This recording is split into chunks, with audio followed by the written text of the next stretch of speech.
The glass crunched first. That was the sound that told me something in my life had broken long before I understood what. It was dusk when I pushed open the front door, suitcase wheels dragging against the porch step. The last orange light of the Nebraska sky spilled into the hallway, and for a fleeting second, I expected home. The quiet hum of the refrigerator, the faint trace of Ella's lavender soap still clinging to the air, though she'd been gone 5 years now. Instead, I stepped into silence. Not peaceful silence. A silence that waits, watching. The smell came next, metallic, stale, like the breath of strangers. My foot shifted, and shards of glass splintered under my shoe. At my feet lay the picture frame from our mantel, face down, its wood cracked clean in half. My pulse rose into my throat as I bent to lift it. Ella's face smiled through fractured glass, her eyes forever mid-laugh, as if mocking the man who'd promised he'd always keep her treasures safe. God, no, I whispered. I didn't need the rest of the evidence, but the house offered it anyway. The lamp on its side, magazines fanned across the carpet like fallen birds, desk drawers gutted and bleeding papers across the floor. The television was gone. So was the stereo Ella had saved 3 months' wages to surprise me with. I touched the wall, steadying myself, but the plaster felt foreign under my hand, like someone else's house.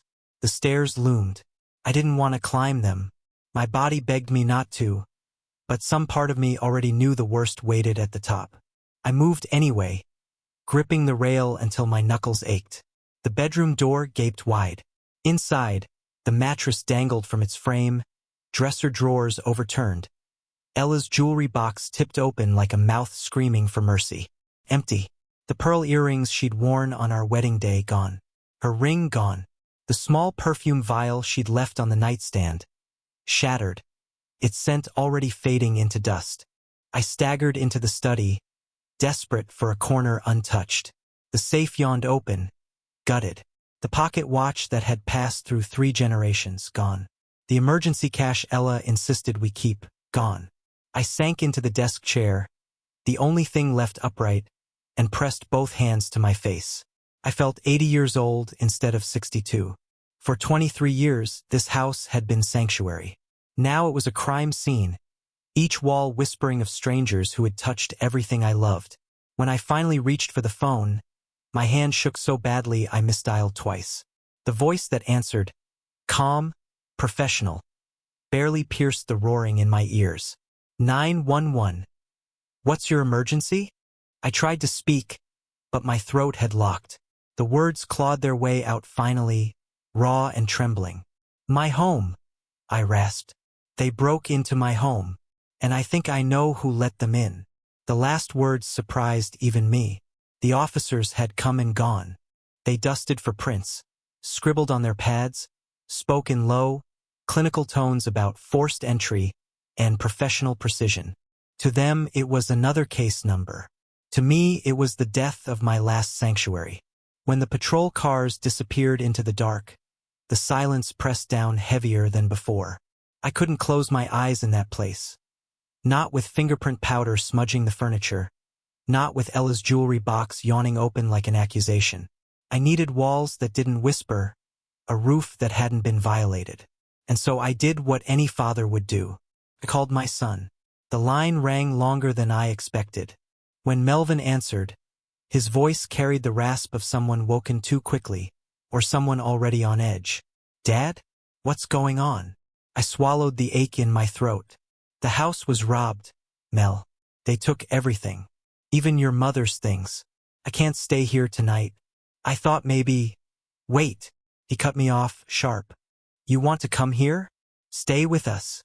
The way he said it, like I'd asked for a kidney, struck me harder than the silence after the break-in. Just for a few nights, I said carefully, until I figure things out. I don't feel safe here.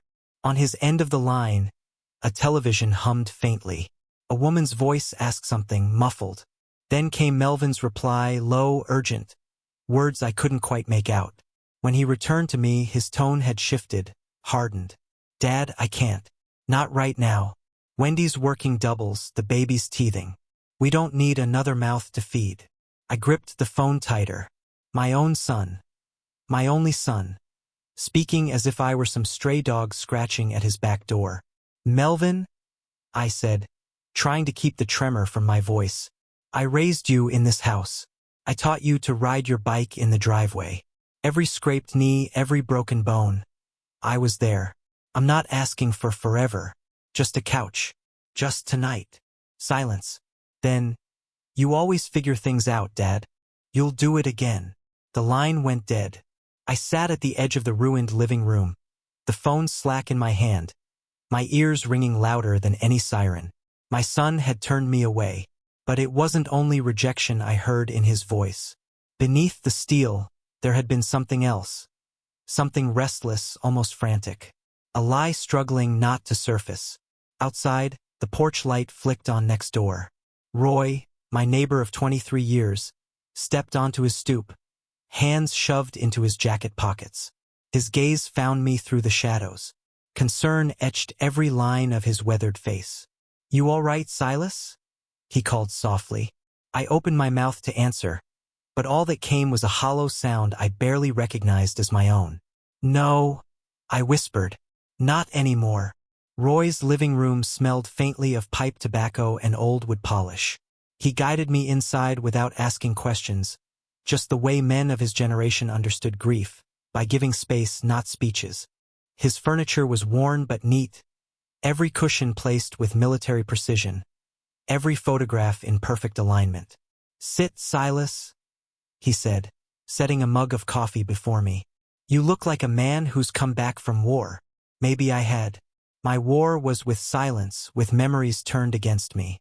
Roy lowered himself into the chair across from me, his eyes steady, his presence a lifeline in the storm. "I saw the patrol cars. Must have been bad. They took everything, Roy." My voice broke. Ella's ring, her pearls, even my father's watch. His jaw tightened in sympathy, but he didn't fill the silence with empty condolences. Instead, he studied me carefully, then said in a low, measured voice, "I should tell you. I saw Melvin's car at your place this week." The words sliced through me. Melvin. Tuesday morning, maybe again Thursday. Didn't think much of it then. Figured he was keeping an eye on things while you were gone. The room tilted. My coffee grew cold in my hands. Images collided in my mind. The gutted safe, the precision of the break-in, my son's panicked refusal on the phone. "He never mentioned it," I whispered. Roy shrugged gently. "Could be nothing. Just a son looking out for his father's house." But the seed had been planted. It dug its roots deep into me, and I could feel it spreading doubt, suspicion, fear. When I finally left Roy's house to return to the shell of my own, the night air bit sharper than usual. Porch lights dotted the street like pale lanterns, each one guarding a home still intact. My house loomed at the end of the walk, dark and gutted, a crime scene that no longer belonged to me. I stepped inside, and the silence welcomed me like a predator. My eyes fell to the photograph of Melvin at his high school graduation. The frame cracked, the image torn where my arm had once rested around his shoulders. The tear separated father from son. I lowered myself into the chair at my desk, the only thing left standing in the wreckage. My hands trembled as I pulled open a notepad. Lists, that was how I had always solved problems. I listed the missing items. Then I listed everyone who knew about my trip. My sister, the mailman, Roy, and Melvin. My pen hovered over his name. My son. The clock ticked, each second puncturing the quiet like a nail driven deeper. That was when I admitted it, if only to myself. Something was wrong. Not just with the burglary. Not just with my home. Something was wrong with my son. And if I wanted the truth, I would have to dig it out with my own hands. Melvin's townhouse sat at the end of a narrow street where paint peeled from shutters and grass grew too long between driveways. I'd helped him with the down payment 3 years ago, proud that my boy was building a future of his own. Now, as I sat in my car staring at his front step, that pride felt like an old photograph, something belonging to another life. He opened the door too quickly, eyes wide, hair uncombed. "Dad? You didn't call first. I needed to see you." My voice sounded firmer than I felt. For a moment, he hovered in the doorway, blocking my view inside. Then he stepped aside, muttering, "Come in, I guess." The living room was cluttered. Unpaid bills piled on the coffee table. A half-finished plate of food sat on the couch cushion, and empty bottles hid behind the armchair. I took it all in silently while Melvin shifted from foot to foot, his leg bouncing like a piston. "About the other night," he began, voice brittle. "I was out of line. Things are stressful right now." "I can see that." I gestured to the stacks of overdue envelopes. "You could have told me, son. We face things together." His laugh was quick and sharp, the sound of glass cracking. "Together? Dad, you wouldn't understand." I leaned forward, trying to hold his eyes. "Try me." He looked away, running his hand through his hair, his shoulders coiled with tension. And then, as if struck by a sudden thought, his gaze darted to the mantel above the fireplace. Just for a second. But it was enough. My eyes followed. At first, it was just another object among family photos and trinkets. But then the shape pulled me forward. The brass face catching the afternoon light, the curve of the case, the leather strap worn smooth from decades of use. The pocket watch. My father's watch. The same one stolen from my safe less than a week ago. The room closed in on me. The air thickened, each breath a battle. My mind scrambled for excuses. Maybe he found it, maybe it was a replica, maybe, but my heart already knew. "That's a handsome piece," I said carefully, testing him. Melvin's eyes flicked to it and back, too fast, too casual. "Picked it up at a pawn shop. Cheap." The lie fell between us like a blade. I stared at him, my son. The boy who once cried over breaking his toy soldier, who clutched my hand crossing the street. And all I could see was a man hiding behind words too thin to hold. Silence stretched until it became unbearable. Finally, I rose from my seat, my knees trembling. "Dad," he said, almost pleading, "don't look at me like that." But I did, because I couldn't look any other way. The folder sat heavy in my hands, though it contained nothing but paper. Pawn shop receipts, witness statements, a grainy still frame of Melvin's Honda parked outside my house the day I was gone. 7 days of quiet investigation had turned suspicion into certainty, and certainty into something harder than grief: resolve. I carried it to his townhouse like a soldier carries a final letter. Melvin opened the door with a forced smile that faltered the moment he saw my face. "Dad, you didn't call again." "We need to talk," I said. The living room looked the same as before. Cluttered, anxious, drowning in unpaid bills. The pocket watch still glinted on the mantel, patient, damning. I set the folder on his coffee table. "Sit down." He hovered on the edge of the chair, jittering. "What's this?" "Proof," I said quietly, "that you robbed me." His face drained of color. "Dad, no." I opened the folder. Photographs, receipts, testimonies fanned out between us like cards in a losing hand. "Pawn shop says you sold the watch. May 13th, 2 days into my trip. Mrs. Peterson saw your car. Henderson's camera caught your license plate." I tapped the still frame with one finger. "And there it is, your great-grandfather's watch, sitting in plain sight." For a moment, Melvin just stared, breathing fast, eyes wide as if the walls were closing in. Then his voice cracked open. "You don't understand. They were going to hurt Wendy." The words staggered me. "I owed money," he rushed on, words tumbling out like stones. 15,000. To people who don't wait. I thought I could fix it. I thought if I won big enough at the tables, I'd pay it back, buy everything back before you noticed. His eyes brimmed, frantic. "I never meant for you to find out." I stared at him, my son, my blood. The boy who once begged me to tie his baseball cleats tighter so he could run faster. And here he was, confessing to pawning his mother's ring, his grandfather's watch, tearing apart the house that raised him. "You should have come to me," I whispered. "I would have helped. You would have lectured me," he snapped, then collapsed into sobs. "You always do." "I would have lectured," I admitted. "But I would have saved you, too." He slid from his chair to his knees, clutching my sleeve with trembling hands. "Please, Dad, Don't call them. I can make it right. I'll get the money, I swear. Just don't take my life away. The phone weighed heavy in my pocket. The room was silent except for his ragged breathing. This was the moment fathers pray they'll never face, to choose between protecting their child and protecting what that child had destroyed. I closed my eyes. I saw Ella's face through broken glass. I heard her voice. Silas, love is not always comfort. Sometimes it's consequence. When I opened my eyes, I dialed 911. The dispatcher's voice answered, and my son wept as I said, steady as steel. I need to report a burglary. The perpetrator is here with me. The handcuffs clicked shut with a metallic finality that echoed louder than any shout. My son didn't resist.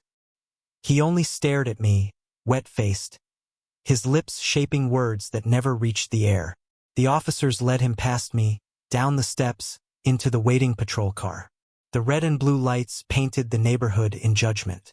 When the door slammed, the street grew quiet again. The only sound left was the watch ticking on the mantel. Steady, merciless. I didn't sleep that night. Roy sat across from me at his kitchen table, filling the silence with nothing but presence. He knew better than to speak. My coffee went cold, untouched. Every creak of his old house reminded me of mine, the house now marked with evidence tape, its walls carrying secrets I had been forced to expose. Days bled into weeks. The court date came, the plea deal was struck. Probation, counseling, restitution, a punishment lighter than the weight I carried in my chest.